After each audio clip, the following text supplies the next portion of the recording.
Hi అండి. Welcome back to my channel. Facebook పరిచయం వల్ల ఇలా జరుగుతుందా? 10వ తరగతి అమ్మాయికి ఫేస్‌బుక్‌లో ఒక అబ్బాయి పరిచయం అవుతాడు. ఒకరోజు కలుసుకుందామని ఆ అమ్మాయిని ఫామ్ హౌస్‌కి రమ్మని పిలుస్తాడు. ఆ అమ్మాయి ఫామ్ హౌస్‌కి వెళ్తుంది. అక్కడ అతనిని చూసి షాక్ అవుతుంది. అతను అమ్మాయిని ఏం చేశాడు? పోలీసులు ఆ అమ్మాయి వాళ్ళ ఇంటికి ఎందుకు ఫోన్ చేస్తారు? అసలు ఏం జరిగిందో తెలుసుకుందాం ఈ స్టోరీలో. భవ్య, కాసిన్ని పారిజాతం పూలు ఏరుకురా అమ్మా. పూజ గదిలోకి వెళ్తూ సోఫాలో కూర్చొని ఐప్యాడ్ చూస్తున్న మనవరాలికి వినిపించేలా కొద్దిగా గట్టిగానే చెప్పింది కామేశ్వరి. చాటింగ్ స్టార్ట్ చేసిన భవ్యకి ఆ మాట వినిపించింది. కానీ వినిపించినట్టుగా తన పని తాను చేసుకోసాగింది. కామేశ్వరి పూజ గదిలోకి దేవుడి నిర్మాల్యం తీసి పరిశుభ్రం చేసింది. కుందులు కడుక్కొని వత్తులు వేస్తూ మరోసారి పిలిచింది భవ్యని. భవ్యకి చిరాకేసింది. ఈ నానమ్మకి తాను హాయిగా కూర్చోవడం అసలు ఇష్టం ఉండదు. ఊరికే పిలుస్తూనే ఉంటుంది అనుకుంటూ, చదువుకుంటున్నాను నానమ్మ, ఊరికే డిస్టర్బ్ చేయకు అని గబగబా అక్కడి నుంచి వెళ్ళిపోయింది. భవ్య వెళ్ళిపోయిన వైపు చిత్రంగా చూస్తూ, ఆ ఐప్యాడ్లో ఏం చదువుకుంటున్నావే? రాత్రి 12 దాకా దాంతోనే కూర్చున్నావు.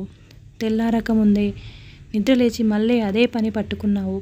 ఆ దిక్కుమాలిన ఐప్యాడ్ ఎందుకు కొన్నాడో వీడు అని నసుగుతూనే తనే పెరట్లోకి వెళ్ళి పూలు కోసుకొని తెచ్చుకుంది కామేశ్వరి. ఆవిడ మాటలు వినిపించినట్టుగా నిర్లక్ష్యంగా చాటింగ్ చేయసాగింది భవ్య. రాత్రి చదువుకున్నావా? అవతల నుంచి చాట్ బాక్స్ కనిపించింది. ఎక్కడ చదువుకున్నా, మనం చాలాసేపు చాటింగ్ చేశాం కదా. అవును, రాత్రి లేటుగా పడుకున్నా. ఎర్లీగా లేస్తావా అని భవ్య టైప్ చేసింది. లేస్తాను. నాకు రాత్రంతా కలలో కూడా ఫేస్బుక్, వాట్సాప్లే కనిపించాయి. మా నానమ్మకి నేను ఐప్యాడ్తోనే ఉంటున్నానని కోపం. తిడుతూ ఉంటుంది. మీ పేరెంట్స్ ఏమనరా? లేదు, నానమ్మ మీదే అరుస్తారు. మా మమ్మీ చాలా మంచిది కదా. అవును, మా మమ్మీ డాడీ నిన్ను ఏమనరా? మీ మమ్మీ డాడీ నిన్ను ఏమనరా? లేదు, నేనేం చేసినా ఏమీ అనరు. అసలు నేను చదవకపోయినా ఏమీ అనరు. నేను చదవకపోయినా పర్వాలేదు. బోలెడంత ప్రాపర్టీలు ఉన్నాయి. మాకు 4 ఫామ్ హౌస్లు ఉన్నాయి. చాలా బాగుంటాయి. నీకు చూపిస్తాను, వస్తావా? మాకొకటి ఉంది. మీ ఫామ్ హౌస్ నాకు చూపించు. మా ఫామ్ హౌస్ నీకు చూపిస్తా. ముందు మా ఫామ్ హౌస్కి వెళ్దాం. అక్కడ నా బర్త్డే చేస్తున్నారు మా పేరెంట్స్. నువ్వు కూడా రావాలి. కానీ 7th అంటే ఆ రోజు వర్కింగ్ డే కదా. స్కూల్ ఉంటుంది. ఎలా? ఒకరోజు నా కోసం లీవ్ పెట్టొచ్చుగా. వామ్మో, సిలబస్ మిస్ అవుతాను. నీకు ఎలాంటి డౌట్స్ ఉన్నా నేను చెప్తాలే. నేను చదవకపోయినా ఎప్పుడు ఫస్ట్ వస్తాను. ఒకసారి వింటే నాకు గుర్తుండిపోతాయి. అవును, మెమొరీ బాగా ఉందన్నమాట. ఎస్, నన్నందరూ జీనియస్ అంటారు. కానీ ఇప్పుడు వస్తే డాడీ తిడతారు. స్కూల్కి వెళ్ళకుండా మీతో వస్తే ఎలా? అయినా ఎగ్జామ్స్ అయ్యాక వెళ్దాం. మా మమ్మీ డాడీ కూడా వస్తారు. అప్పుడు మా ఫామ్ హౌస్ ముందు చూద్దాం. నీకు నేను ఈ కార్డు పంపిస్తాను. నీ బర్త్డేకి అది ఫ్రెండ్షిప్ అవుతుందా? సారీ, మనం ఒకసారి కూడా కలుసుకోలేదు. నా బర్త్డే నాడు కలుసుకుంటే థ్రిల్లింగ్గా ఉంటుంది కదా.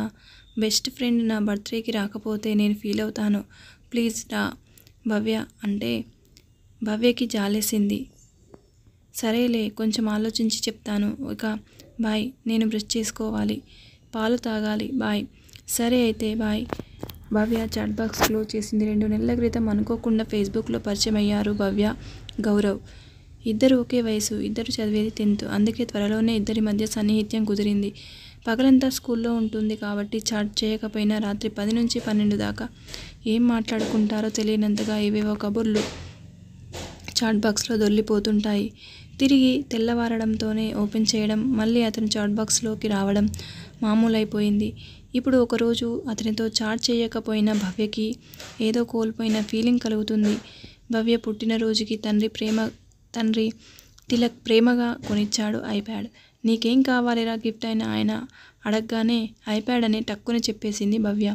అప్పటిదాకా ల్యాప్టాప్లో ఇంటర్నెట్, ఫేస్బుక్ చూసుకుంటూ ఉన్న భవ్యకి ఐప్యాడ్ మీద ఎప్పటినుంచో కోరిక ఉంది. తిలక్ కూడా పెద్దగా అభ్యంతరం పెట్టకుండా కూతురు అడిగిన వెంటనే కొనిచ్చాడు. ఇంట్లో వైఫై ఉండడంతో ఇప్పుడు భవ్యకి బోలెడంత కాలక్షేపం. భవ్య ఒక్కతే కూతురు అవడం, తల్లిదండ్రులు ఇద్దరు బిజీ. ఇంట్లో నానమ్మ తప్ప మరొకరు లేకపోవడంతో ఆ పిల్లకి యూట్యూబ్, ఫేస్బుక్ బాగా అలవాటయ్యాయి. అటు తిలక్ కానీ, ఇటు సౌందర్య కానీ కూతురు ఫేస్బుక్లో సమయం వృధా చేస్తుందని భావించలేదు. కామేశ్వరికి మాత్రం భవ్య అలా అస్తమానం ఐప్యాడ్లో కూర్చోవడం చికాకు కలిగిస్తుంది. ఈ పిల్ల అస్తమానం ఐప్యాడ్లోనే ఉంటుందిరా, చదువుకోవడం లేదు అని కొడుక్కి కోడలికి భవ్య మీద కంప్లైంట్ చేస్తూనే ఉంది. అయినా వాళ్ళు పట్టించుకోలేదు. పోనీలేమ్మా, 24 గంటలు చదివేనా, దానికి కూడా కాస్త రిక్రియేషన్ ఉండాలి కదా, వదిలేయ్. ఈ కాలం పిల్లని అన్ని విషయాల్లో అలా కట్టుదిట్టం చేయకూడదు, వాళ్ళకి స్వేచ్ఛ ఇవ్వాలి అంటూ తల్లిని మందలిస్తుంటాడు కొడుకు. ఆడపిల్ల ఇంట్లో కాస్త పని పాట చేయొచ్చు కదా, దానికి అసలు తెలుగు రాదు, ఒత్తులు ఎక్కడ పెట్టాలో తెలియదు.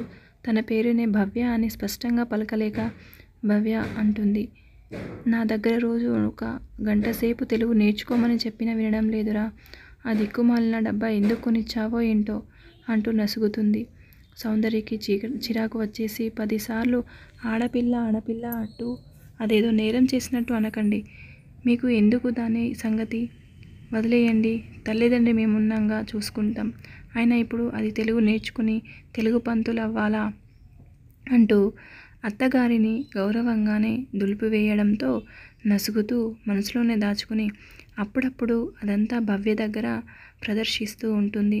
ఓపిక లేక ఏదైనా పని చెప్పినా వినిపించుకోనట్టు ఉండే భవ్యని చూస్తుంటే ఆవిడకి కోపంతో కొంచెం ఆందోళనగా అనిపిస్తూ ఉంటుంది. ఆ పిల్ల అసలు చదువుకుంటుందా లేదా అని మధ్య మధ్యలో ఆ పిల్ల గదిలోకి వెళ్ళి చెక్ చేసి చదువుకోవే అంటూ హెచ్చరిస్తూ ఉండేది కామేశ్వరి. అలా గదిలోకి వచ్చినప్పుడు కోపంగా, నువ్వెందుకు నా గదిలోకి వస్తావు, నీ సూపర్వైజర్ ఏంటి అంటూ అరుస్తుంది. అంతేకాదు, ఓ రోజు బామ్మ మీద తల్లి సౌందర్యకి ఫిర్యాదు కూడా చేసింది. నా రూమ్లోకి వస్తూ ఉంటుంది ఇన్విజిలేటర్ లాగా అని మీరు ఇంకోసారి వెళ్ళకండి, దాని సంగతి మీకెందుకంటే వినిపించుకోరేం, అత్తగారి మీద మండిపడింది సౌందర్య. ఓపిక లేక కాసిని పూలు కోసుకొచ్చి ఇవ్వమంటే వినకుండా గదిలోకి వెళ్ళిపోయిన మనవరాల్ని చూసి నిట్టూర్చింది కామేశ్వరి. తెల్లవారుతోనే ఐప్యాడ్లో ఏముంది, చదువుకోవచ్చుగా, పరీక్షలు వస్తున్నాయి, 10th క్లాస్ అంటే మామూలు విషయమా అనుకుని, ఏమో వాళ్ళ పిల్లని ఏదైనా అంటే వాళ్ళకి కోపం వస్తుంది అనుకుని నిట్టూర్చింది. ఆ రోజు భవ్య తల్లిదండ్రులు ఎవరి దారిన వాళ్ళు వెళ్ళిపోయారు. మామూలుగానే లంచ్ అయ్యాక కాసేపు పడుకుని లేచి కామేశ్వరి టీవీ ఆన్ చేసింది. సమయం సాయంత్రం 4:30 అవుతుంది. భవ్య స్కూల్ నుంచి వచ్చే టైం అయ్యింది. స్టాండ్ మీద ఉన్న ల్యాండ్ ఫోన్ చాలా తక్కువగా మోగుతుంది. అందరికీ ఎవరి మొబైల్స్ వాళ్ళకు ఉన్నాయి. కేవలం కామేశ్వరికి మాత్రమే ఆ ఫోన్. ఆవిడ ఇద్దరు కూతుర్లు తప్ప అప్పుడప్పుడు మాట్లాడుతూ ఉంటారు. అది కూడా రాత్రి 7 దాటాక. ఇవాళ అప్పుడే ఫోన్ మోగుతుంటే ఎవరో అనుకుంటూ ఆవిడ నెమ్మదిగా లేచి వెళ్ళి ఫోన్ అందుకుంది. అవతల నుంచి హలో అంటూ మగవాళ్ళ గొంతు వినిపించడంతో కొడుకు కోసమేమో అనుకున్న ఆవిడ మాట్లాడాలా వద్దా అన్నట్లు 2 క్షణాలు తటపటాయించి నెమ్మదిగా హలో అంది. ఇది డాక్టర్ తిలక్ గారి ఇల్లా? అధికారికంగా వినిపించింది స్వరం. ఆవిడ నొసలు చిట్లించి అవును అంది. నేను రామ్ గోపాల్ పేట పోలీస్ స్టేషన్ నుంచి ఎస్ఐని మాట్లాడుతున్నాను. డాక్టర్ తిలక్ గారు ఉన్నారా అని అడిగాడు. లేరండి, ఇంకా రాలేదు. ఎందుకు అని ఆవిడ అడిగింది. భవ్య మీ అమ్మాయేనా అని అడిగాడు. కామేశ్వరి చేతిలో ఫోన్ వణికింది. స్వరం తడబడింది. ఆ అమ్మాయి ప్రస్తుతం మా దగ్గర ఉంది, మీరు ఎవరైనా స్టేషన్కి రావాలమ్మా అన్నాడు. ఆవిడ చేతిలో ఉన్న ఫోన్ జారిపడింది. అక్కడికక్కడే కూలబడిపోయింది. భవ్య పోలీస్ స్టేషన్లో ఉందా? ఎందుకు? ఒకసారి కాళ్ళ మీద భూమి కదులుతున్నట్టుగా అయ్యింది. కాళ్ళ కింద భూమి కదులుతున్నట్టుగా అయ్యింది. కళ్ళు గిర్రున తిరగసాగాయి. సరిగ్గా అప్పుడే తెల్లటి షిఫ్ట్ కారు నల్లటి గేట్లోంచి దూసుకొచ్చి పోర్టికోలో ఆగినాక సౌందర్య దిగి లోపలికి రావడం జరిగింది. హాల్లోకి వచ్చేసరికి మూటల పడి ఉన్న కామేశ్వరి కనిపించడంతో కొంచెం కంగారుగా ఆవిడ దగ్గరకు పరుగులాంటి నడకతో స్టాండ్ మీద ఉండాల్సిన ఫోన్ వేలాడుతుంది. కామేశ్వరి చలన రహితంగా ఉంది. సౌందర్య మోకాల మీద కూర్చుని ఆవిడ భుజాలను పట్టుకొని ఊపుతూ అత్తయ్య అంటూ కంగారుగా పిలిచింది. ఆవిడ కోడలి వైపు గాజు కళ్ళతో చూసింది. చూస్తుండగానే కళ్ళలో నీళ్లు తిరిగాయి. వణుకుతున్న పెదాలతో నెమ్మదిగా చెప్పింది. భవ్యకి ఆందోళనగా అడిగింది సౌందర్య. భవ్య పోలీస్ స్టేషన్లో ఉందంట. ఎస్ఐ ఫోన్ చేశాడు. ఆవిడ పూర్తి చేస్తూనే వెక్కి వెక్కి ఏడవడం మొదలుపెట్టింది. సౌందర్య ఒక్క క్షణం అయోమయంగా చూసింది. భవ్య పోలీస్ స్టేషన్లో ఉండడం ఏంటి? ఎందుకు వెళ్ళింది? ఎవరు చెప్పారు అసలు? ఏం జరిగింది? నాకు తెలియదమ్మా. రాంగోపాల్పేట పోలీస్ స్టేషన్ నుంచి ఎస్ఐ ఫోన్ చేశాడు. స్టేషన్కి రమ్మన్నాడు. భవ్య అక్కడే ఉందంట వెక్కుతూ చెప్పింది కామేశ్వరి. సౌందర్య భ్రూకుటి ముడిపడింది. భవ్య పోలీస్ స్టేషన్లో ఉందా? ఎందుకు? ఆవిడ బ్యాగులోంచి మొబైల్ తీసి తిలక్కి ఫోన్ చేసి విషయం చెప్పి, నేను వెళ్తున్నాను స్టేషన్కి, నువ్వు కూడా వెంటనే రా అని చెప్పి, పద అర్జెంట్ అని డ్రైవర్కి చెబుతూ గబగబా బయటికి నడిచింది. దాదాపు 2 గంటల తర్వాత 8:30 అవుతుండగా సౌందర్య వాళ్ళ వెనకాల భవ్య లోపలికి వచ్చారు. వాడిపోయిన మొహాలతో భవ్య ఏడ్చినట్టుగా కళ్ళు వాచి ఉన్నాయి. ఆవిడ వాళ్ళ వైపు భయంగా చూసింది. ఎవరూ మాట్లాడలేదు. మౌనంగా ఎవరి గదుల్లోకి వాళ్ళు వెళ్ళిపోయారు. కామేశ్వరికి అయోమయంగా అనిపించింది. ఏం జరిగింది? భవ్య పోలీస్ స్టేషన్కి ఎందుకు వెళ్ళింది? ఎందుకు ఆ పిల్ల ఏడ్చింది? మొహాలు అందరివి వాడిపోయి ఉన్నాయి ఏంటి? ఆవిడ టెన్షన్ అణచుకోలేక కొడుకు గది వైపు వెళ్ళి గుమ్మం బయట నిలబడి పిలిచింది. తిలక్, ఏం జరిగిందిరా? కొన్ని క్షణాలు నిశ్శబ్దంగా గడిచాక తిలక్ బయటకి వచ్చాడు. ఏమైందిరా అడిగింది ఆవిడ. కొడుకు మొహంలోకి సూటిగా చూస్తూ అతనిని తల వంచుకొని అటు ఇటు ఏదో వెతుకుతున్నట్టు చూస్తూ ఏం లేదులే అమ్మా అన్నాడు.